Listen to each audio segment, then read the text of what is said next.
उम्मीद का दामन कभी मत छोड़ना, क्योंकि जिस पल हम वापस लौट रहे होते हैं उसके अगले ही कदम पर हमें मंजिल प्राप्त हो सकती है। इस बात को कभी मत भूलिएगा।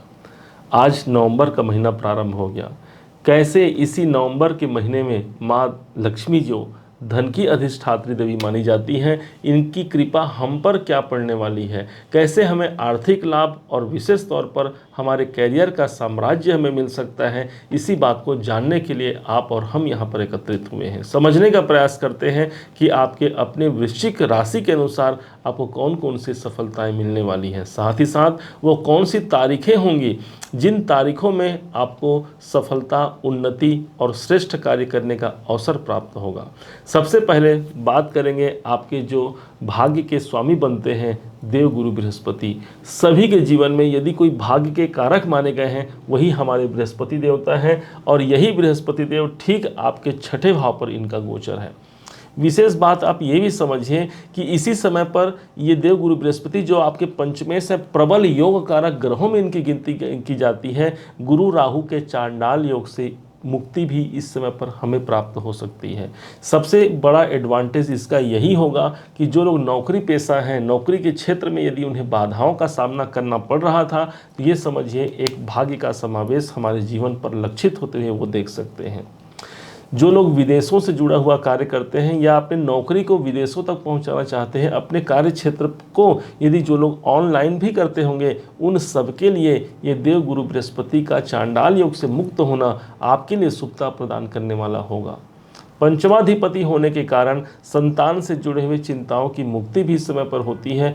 और यही नहीं, पंचम भाव चूँकि हमारे मानसिक, हमारे बौद्धिक और साथ ही साथ हमारे शिक्षा से संबंध रखता है, इस कारण से छठे भाव में जाना कहीं पर से कुछ में मानसिक अशांति भी दे सकता है। परंतु ध्यान रखिएगा, जिनके मन में भगवान बसते हैं उसकी कभी मानसिक अशांति नहीं हो सकती। कैसे भी विपरीत परिस्थितियों में भी यदि हम अपना साहस नहीं खोते हैं तो निश्चय मानिए कि अगला जो पल होता है वही हमें सफलतादायक होता है। और शायद इसी कारण से देवगुरु बृहस्पति कोई सफलता का सोर्स, सफलता का स्रोत हमारे जीवन पर दिला सकते हैं। सिर्फ यही नहीं, देवगुरु बृहस्पति की दृष्टि जहाँ पड़ती है उस भाव को तो जरा देखिए। इनकी दृष्टि पड़ती है 1, 2, 3, 4, 5 पंचम दृष्टि से। ये आपको इसी नवंबर महीने में ही इसका शुभ प्रभाव देखने को क्यों मिलेगा भाई? तो पहले ये बता दें कि 30 अक्टूबर को राहु देवता निकल गए हैं, तो इसी कारण से नवंबर में ही आपको ये देखने को मिलेगा कि कैरियर से संबंधित कोई प्रॉब्लम चल रहे हैं, चाहे आप व्यापार करते हैं या फिर नौकरी करते हैं, दोनों ही स्थिति में गुरु की दृष्टि गंगा जल के समान उस भाव को पवित्र करती है। माना जाता है गंगा जल का प्रभाव अर्थात गुरु की दृष्टि का प्रभाव जिस भाव पर हो जाए वो भाव संवर जाता है, सुंदर हो जाता है। अर्थात कितनी भी मृत्यु स्थिति हो या मृत पड़ा हुआ भी हमारा कैरियर है, वहाँ पर से भी एक सजगता और जागृति प्राप्त होती है। देवगुरु की जो एक दृष्टि पड़ी है वो सीधे आपके द्वितीय भाव पर पड़ेगी। इनकी जो नवम दृष्टि है ये आपके द्वितीय भाव पर अर्थात धन के आगमन के लिए ये अच्छा संकेत मानेंगे। चांडाल योग के प्रभाव के कारण जहां गुरु की दृष्टि पड़ रही थी उसी भाव पर राहु की दृष्टि पड़ रही थी। ये मानिए कि यदि धन वृद्धि का कोई आगमन का कोई समाचार बस मिलता था, हम तक पैसे पहुँच नहीं पाते थे। कहीं से सोर्स पता चलता था कि हाँ भाई मुझे यहाँ से इंक्रीमेंट होना है, लेकिन किसी कारण से फिर से वो स्थिति जस की तस। ये कि गुरु देवता के पास यहाँ पर अच्छा प्रभाव आया है, आपके पंचमेश होते हैं, धन भाव को देख करके आर्थिक संपन्नता को बढ़ाएंगे। दूसरी ओर ये सिर्फ नवंबर तक ही नहीं, ये अप्रैल तक रहेंगे। इस कारण से बैंक में जो धन का जो संचित पूंजी है ये बढ़ने की संभावना। दूसरी ओर शनि देवता को देखते हैं। शनि देवता आपके चतुर्थेश हैं और चतुर्थ भाव पर ही गोचर हैं। हमने पहले भी कहा था, अब भी कहते हैं कि शनि देवता आपके लिए यहाँ पर माना कि आपको कहीं ना कहीं अढ़ैया का प्रभाव है, लेकिन यदि बर्थ चार्ट में आपके शनि की स्थिति सही है तो कोई बड़े प्रॉपर्टी बनाने का एक संकेत आपको देता है। और ठीक इसी 4 नवंबर को ही यही शनि देवता जो वक्री अवस्था में चल रहे हैं वो मार्गी अवस्था पे आ जाएंगे। मतलब पुनः फिर से अपने ही मार्ग पर आगे बढ़ेंगे, अपनी जो यात्रा जो उनकी है चतुर्थ भाव से जो कुंभ राशि की यात्रा है उसको पूर्ण करेंगे, जो आपके अपने वृश्चिक राशि से ठीक चतुर्थ भाव पर है। इसका मतलब प्रॉपर्टी से जुड़ा हुआ कोई भी कार्य हो, चाहे आपको खरीदना हो, बेचना हो, दोनों ही कंडीशन में आपके लिए सफलतादायक रहेगा। विशेष तौर पर मैं ये कहूँगा, चतुर्थ भाव पर शनि देवता होते हैं तो शनि देवता कंस्ट्रक्शन के कारक ग्रह माने गए हैं, इसलिए अगर कोई निर्माण कार्य कराना है तो आपके लिए अनुकूलता से परिपूर्ण होगा। शनि की जहाँ जहाँ पर स्थिति सुधरेगी, बनेगी, वो स्थान भी महत्वपूर्ण होंगे। शनि देवता सीधे आपके दसम भाव को देख रहे हैं तो कैरियर के कारक शनि देवता की कैरियर स्थान पर दृष्टि पड़ रही है, इसका मतलब काम धंधे में भी यहाँ पर सफलता के सोर्स नजर आएंगे हमें। और मात्र नवंबर ही नहीं, नवंबर में ये वक्री से मार्गी हो रहे हैं 4 नवंबर को, लेकिन इनका जो ट्रांजिट है इस स्थान पर वो लगभग मई 2025 तक इनका ट्रांजिट यहाँ रहने वाला है। अब समझते हैं उस राहु ग्रह को जिन्होंने हमारा कई प्रकार से जीवन तबाह किया, ऐसा बहुतों का मानना है।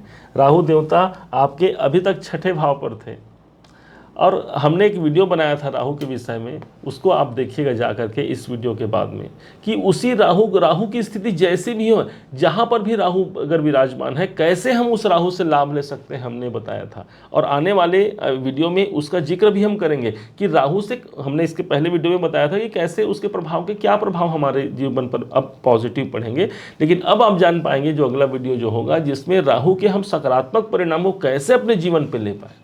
आपको बता दें, पंचम भाव पर राहु देवता है, इनका पंचम भाव पर आना एक प्रकार से आप मानिए पंचम भाव का है क्या, हमारी बौद्धिक क्षमताओं का। राहु तो भाई फोर्स है ना, राहु हमको अटैच करता है किसी क्षेत्र में। आपके अंदर इतने ज्ञान की वृद्धि होने वाली है, इतने ज़्यादा आपकी जो नॉलेज है वो बढ़ने वाली है, क्योंकि राहु आपके पंचम भाव पर है और उस नॉलेज को बढ़ा करके आप अपने जीवन में उन्नति मार्ग की ओर अग्रसित हो सकते हैं। ध्यान दीजिएगा, शिक्षा देख करके भिक्षा मिलती है। जितना हमारा टैलेंट, जितना हमारा ज्ञान, जितनी हमारी शिक्षा होती है, उसी के अनुसार हमें भिक्षा मिलती है, अर्थात प्राप्ति की संभावना भी उतनी बढ़ जाती है।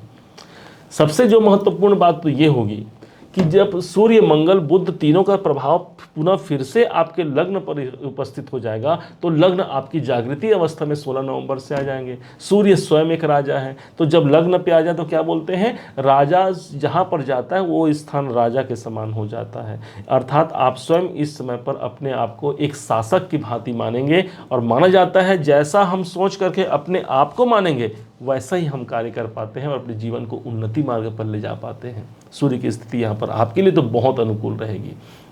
16 नवंबर के बाद मंगल भी आ जाएंगे जो कि अपने राशि के स्वामी, इससे बड़ा अच्छा क्या लेंगे भाई, मेरे राशि के स्वामी मंगल देव और मेरे ही घर पर मतलब वृश्चिक राशि पर ही उपस्थित हो जाएंगे। मतलब इसका सबसे बड़ा यदि कोई एडवांटेज, कोई फायदा देखने किसी को मिलेगा तो वो एकमात्र राशि होगी वृश्चिक राशि, क्योंकि मंगल उस भाव के अधिपति बनते हैं। आपके अंदर वो हिम्मत, वो साहस का प्रभाव यहाँ पड़ते जाएंगे। शारीरिक स्वास्थ्य में यदि कोई बाधाओं की स्थिति चल रही है तो इसी नवंबर महीने में उससे ही मुक्ति मिलने की संभावना, या फिर कोई ऐसी दवा मिल सकती है जिसके द्वारा हम अपने दर्द को दूर कर सकते हैं, इस बात को मत भूलिएगा।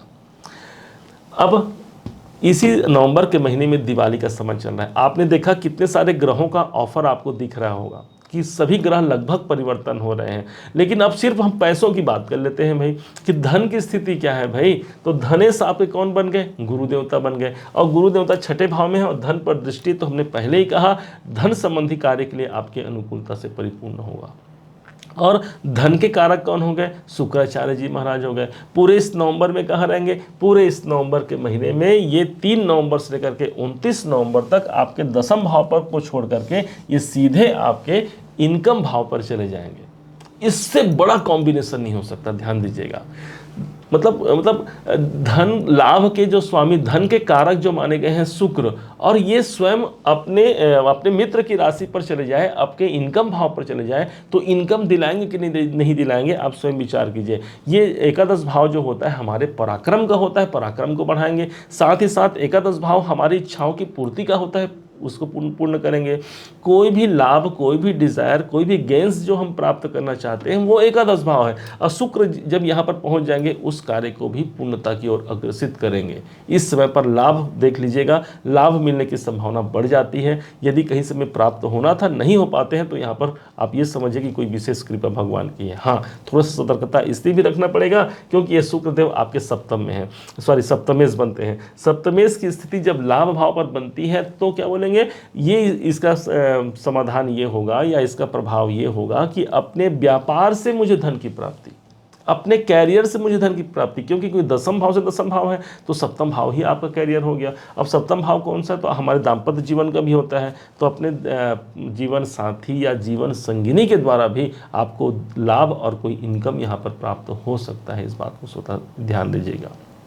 इसके बाद 10 नवंबर और 12 नवंबर को दीपावली का त्यौहार रहेगा। 10 नवंबर से 12 नवंबर 3 दिनों की दिवाली रहेगी। इस समय पर शुक्र की स्थिति आपके इनकम भाव पर है, मतलब ये समझिए कि लक्ष्मी जी की कृपा विशेष है, कहीं न कहीं इनकम निकाल करके आपको जरूर प्रदर्शित यहाँ पर करेंगे। माना कि यहाँ पर शुक्र नीच राशि पर होंगे, 6 नंबर पर जब शुक्र होते हैं नीचे अवस्था माने जाते हैं, परंतु प्लेसमेंट उनका सही है, इसलिए हमको अच्छा रिजल्ट निकाल के देंगे। प्लेसमेंट मतलब कि एकादश भाव अच्छा स्थान है, लाभ का स्थान है। अच्छा, दूसरी बात, वो जिसकी राशि पर जा रहे हैं वो राशि भी उनके मित्र की राशि बुध की राशि है। अब बुध के साथ शुक्र का संबंध अच्छा होता है, तो कुल मिलाकर के कोई पुराने हमारे कार्य यदि कहीं पर अटके हुए भी हैं तो इस समय पर पूरे होने की संभावना काफ़ी हद तक प्रभावी हो जाएगी। इस बात को मत भूलिएगा। 23 नवंबर का डेट आएगा।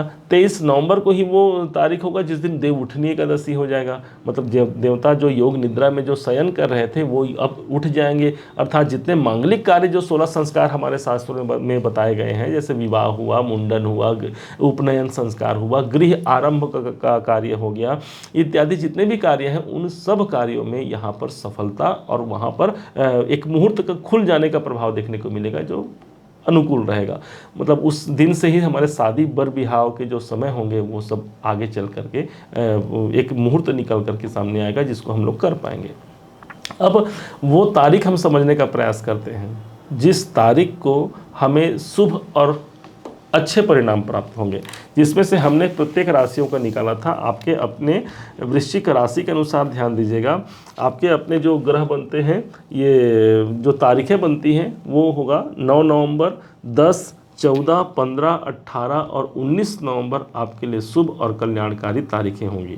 इसके विरुद्ध 1 नवंबर, 2, 3, 12, 13, 21, 22, 29 और 30 नवंबर हमें सतर्कता से परिपूर्ण रहना होगा।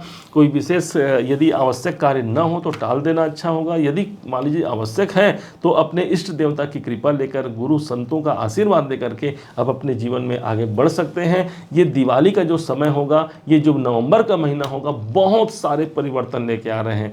बहुत शुभकामनाएं हैं आपको, आपके जीवन में भी माँ लक्ष्मी की कृपा सदैव बनी रहे, यही हमारी मंगल कामना है।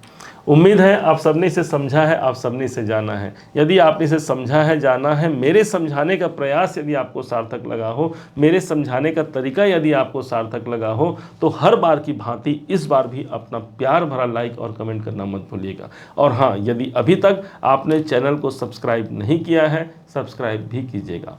पुनः एक बार फिर आप सभी का दिवस बहुत मंगलमय हो, इन्हीं शुभकामनाओं के साथ। जय श्री राम।